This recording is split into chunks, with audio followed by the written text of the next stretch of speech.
කුවේනියේ මම තම්මන්නා වෙනවා. දෙවෙනි යෝගේ ඔබේ නමින් සෑය වඳිමි විමානයෙන් බසිනු මැනවි. බුදුරජාණන්තුමාගේ යුගය. තුන්වෙනි යුගය තමයි මොකද්ද? සුද්ධ අපේ රට පාලනය කරපු යුගය. ඒ කියන්නේ යටත් විජිත යුගය. ඒ කාලේට අපිට කියන්න පුළුවන් පෙර දිග මුතුවටයි මේ ලෝකේ සිරිවර ශ්‍රී ලංකා. දැන් මොන ලංකාද කියලා නම් මම කියන්නේ නැහැ. ඊගාවට පුතේ නිදහසෙන් පස්සේ ඒ කියන්නේ ඩී.එස්. සේනානායකලා, එස්.ඩබ්ලිව්.ආර්.ටි. බණ්ඩාරනායකලා. ඊගාවට අපිට විද්‍යා ශ්‍රේෂ්ඨ අගමැතිනියා කවුද? සිරිමාවෝ බණ්ඩාරනායකලා. හොඳද? ඊගාවට කොහොම අද වෙනකන් එතකොට සමකාලීන යුගයේ විදිහට අපි කතා කරන්න පුළුවන් පුතේ අනුර කුමාර දිසානායක අද වත්මන් ජනාධිපතිගේ යුගය. දැන් අනිත් හැම කාලයකටම මොකක් හරි සින්දුවක් හරි කවියක් හරි කිව්වා. මෙයා ගැන මොකක් හරි කියන්න ඕන හින්දා අනුර කුමාර දිසානායක කියවම මතක් වෙන සටන් පාඩේ මොකද්ද?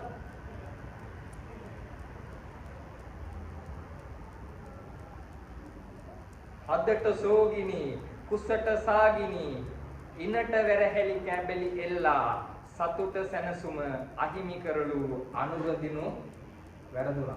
අඳුර දිනු කාලය ගිහිල්ලා නොමැරි මැරි සතුරු පායට වකුටු වී අතපය හකුල්ලා නැගිටපල්ලා උඹලගේ වාරය ඇවිල්ලා. මේක ඔයාලගේ ලම් එකට දාගන්න. මොකද තව මාස 4යි. නැගිටපල්ලා උඹලගේ වාරය ඇවිල්ලා. හරි. එතකොට මෙන්න මේ යුග කිහිපය ගත්තාම පුතේ විදේශ ප්‍රතිපත්තියක් කියන එකත් අපිට විධිමත්ව අහන්න දකින්න ලැබිච්ච යුගය මොකක්ද?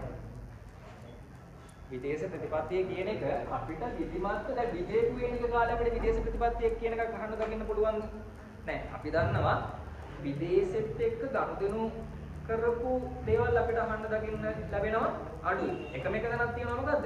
විජේ ඇවිල්ලා ලංකාව යටත් කරගත්තට පස්සේ කුවේනිව ටික දවසක් කුවේනිට විවාහ වෙලා දරුවෝ හදලා ටික කාලයක් යනකොට මොකද කරන්නේ? විජේ යාගේ රටේ කුමාරිකාව ටිකක් ගෙන්නනවා. ඒක තමයි අපිට අහන්න දකින්න හම්බෙන එකම විදේශෙත් එක්ක ගනුදෙනු කරපු අවස්ථාව. ඊගොල්ලෝ පුතේ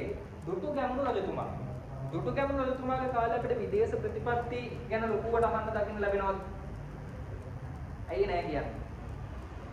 ඒ කියන්නේ අපි ලිඛිත සාක්ෂි ඇතුලේ දුටුගැමුණු රජතුමාගේ එක් අවස්ථාවක් තියෙනවා මේ විදේශයන් එක්ක ගනුදෙනු කරපු මොකද්ද? අපි දන්නවා මේ රුවන්වැලි මහා සෑය හදනකොට ලෝකේ විවිධ රටවල් වලින් මොකද කරලා තියෙන්නේ? මුතු ගෙන්නලා තියෙනවලු මේ රුවන්වැලි සෑය නිර්මාණය කරනකොට අපි අහලා තියෙන විදිහට. ඒගොල්ලෝ සුත්තගේ කාලේ අන්න. එතකොට මේ දෙකේම පුතේ ලොකුවට විදේශ ප්‍රතිපත්තිය ගැන සඳහනක් වෙන්නේ නැහැ. අපි මේ කතා කරන සුත්තගේ කාලේ, ඒ කියන්නේ යටත් විජිත යුගයේ. කවදිනක්ද අපි ගන්නෙ? ඉංග්‍රීසි කළු ඇල්ල කුරු යට මගේ රට යටපත් වුණා. සුත්තගේ කාලේ. අපිට අහන්න දකින්න ලැබෙනවද පුතේ විදේශ ප්‍රතිපත්ති? සුත්තගේ අන්නයි. ලංකාවේ ප්‍රථම වතාවට අපිට ඉතිහාසයේ විදේශ ප්‍රතිපත්තියක් පිළිබඳ විධිමත් විදිහට අහන්න දකින්න ලැබෙන්නේ කොයි කාලෙද? සුද්දගේ කාලේ. එතකොට හැබැයි පුතේ හොඳට මතක තියාගන්න මෙන්න මේ සුද්දගේ කාලේ තිබ්බේ ලංකාවේ විදේශ ප්‍රතිපත්තියද නැත්නම් බ්‍රිතාන්‍යයන්ගේ විදේශ ප්‍රතිපත්තිය. ඇයි බ්‍රිතාන්‍යයන්ගේ විදේශ ප්‍රතිපත්තිය කියලා කියන්නේ? අන්න හරි. බ්‍රිතාන්‍යයන් තමයි අපේ රට පාලනය කරේ. එතකොට බ්‍රිතාන්‍යයන්ගේ විදේශ ප්‍රතිපත්තිය තමයි මේ ලංකාව ඇතුලේ ක්‍රියාත්මක වුණා කියලා කියන්නේ. හරි. ඊගාවට අපි දන්නවා එහෙනම් මෙන්න මේ යටත් විජිත යුගයෙන් නම් ලංකාවට විධිමත් ආකාරයේ විදේශ ප්‍රතිපත්තියක් කියන එක ලැබුණේ. එතනින් පස්සේ අද වෙනකම් මොකද්ද? ලංකාවේ විදේශ ප්‍රතිපත්තිය කියන එක ක්‍රියාත්මක වෙනවා. හැබැයි මෙන්න මේ නිදහසෙන් පස්සේ තමයි මොකද්ද වෙන්නේ? ලංකාවටම කියලා විදේශ ප්‍රතිපත්තියක් නිර්මාණය වීම සිද්ධ වෙන්නේ. හරි. එතකොට දැන් මට කියන්න පුතේ මෙන්න මේ කියන විදේශ ප්‍රතිපත්තිය කියලා කියන්නේ මොකක්ද? අපි කලින්ම කතා කරා. ඇයි මේ විදේශ ප්‍රතිපත්තියක් ඕනේ? සහ ඊට කලින් අපි කතා කරමුකෝ මෙන්න මේ විදේශ ප්‍රතිපත්තිය අද වෙනකොට නැතුවම බැරි වෙලා තියෙන්නේ ඇයි? ඇයි විදේශ ප්‍රතිපත්තිය කියන එක අද වෙනකොට නැතුවම බැරි වෙලා තියෙන්නේ? මෙන්න මේ කාලේ ලොකු විදේශ ප්‍රතිපත්තිය කියන එක ඕන වෙලා ඕන උනේ නැහැ.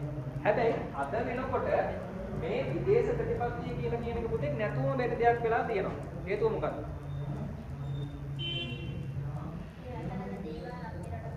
අන්න හරි.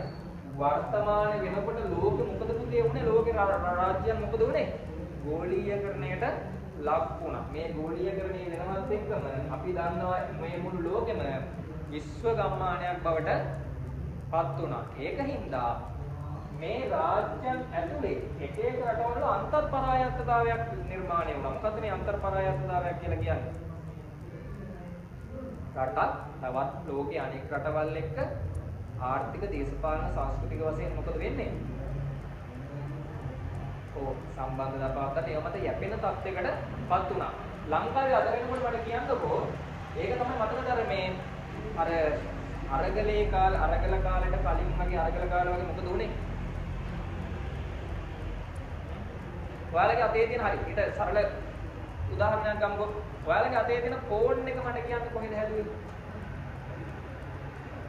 ඈ? ෆෝන් එක ලංකාවේ හදපු එකක්ද? නෑ. එතකොට දැන් ලංකාවට ගහන කෘෂි ලංකාවේ කුඹුරු වල ගහන කෘෂි රසායනික ලංකාවේ හදනේවද? නෑ. අපි පුතේ ලංකාවේ ගොවියෝ පොහොර නැවක් කියනකම් උදවියා බලාගෙන ඉන්නවා. ලංකාවේ වාහන ගත්ත මිනිස්සු තෙල් නැවක් කියනකම් ඒත් මොකද දිහා බලන් ඉන්නවා. ඊගාවට අපි මොකද කරන්නේ? කොහෙන් හරි යුද නැවක් හරි එහෙම නැත්නම් මේ මිසයිල යානාවක් හරි වෙන රටකින් පරිත්‍යාග කරනකම් ඉන්නවා. එතකොට මොකද්ද මේ වෙලා තියෙන්නේ? මේ වෙනකොට ලංකාව කියන අපේ රට මොකද වෙලා තියෙන්නේ? ගොඩක් වෙලාවට අනික් රටවල් එක්ක විවිධාකාරයේ සම්බන්ධතා පවත්වන්න වෙලා තියෙන මට්ටමක පවතිනවා. ඇයි එහෙම වෙන්නේ? අපිට තනියම සාක්ෂාත් කරගන්න බැරි යුවා අපි මොකද්ද කරන්නේ? අපිට ඒවා සාක්ෂාත් කරගන්න කාගේ උදව් ඕන වෙන්නේ?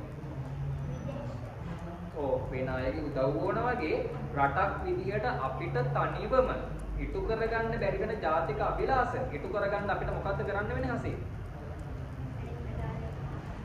අනිත් රටවල් එක්ක සම්බන්ධතාව පවත්වන්න වෙනවා. හරි එතකොට මට පුතේ කියන්න ඕනෑවට එපාවට මෙහෙම සම්බන්ධතාව පවත්වන්න පුළුවන්ද? අපි අල්ලපු ගෙදර මිනිස්සුත් එක්ක සම්බන්ධතාව පවත්වනවා වගේම සම්බන්ධතාව පවත්වන්න පුළුවන්.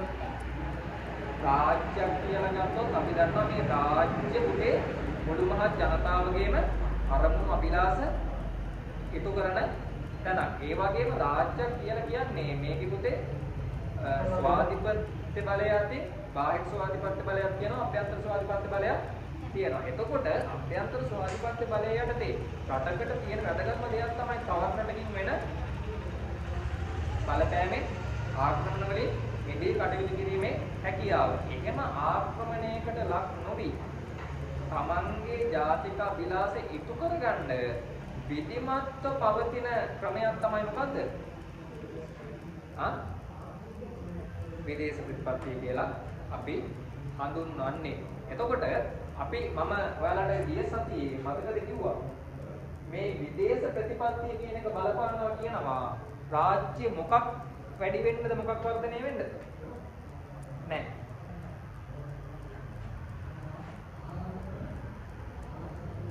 මොකක් වැඩි වෙන්නද? මම කිව්වා විදේශ ප්‍රතිපත්තිය කියන එකෙන් අපි මම කලින් විදේශ ප්‍රතිපත්තිය කියන එක අපි මොනවද කියන්නකෝ ඉටු කරගන්නේ?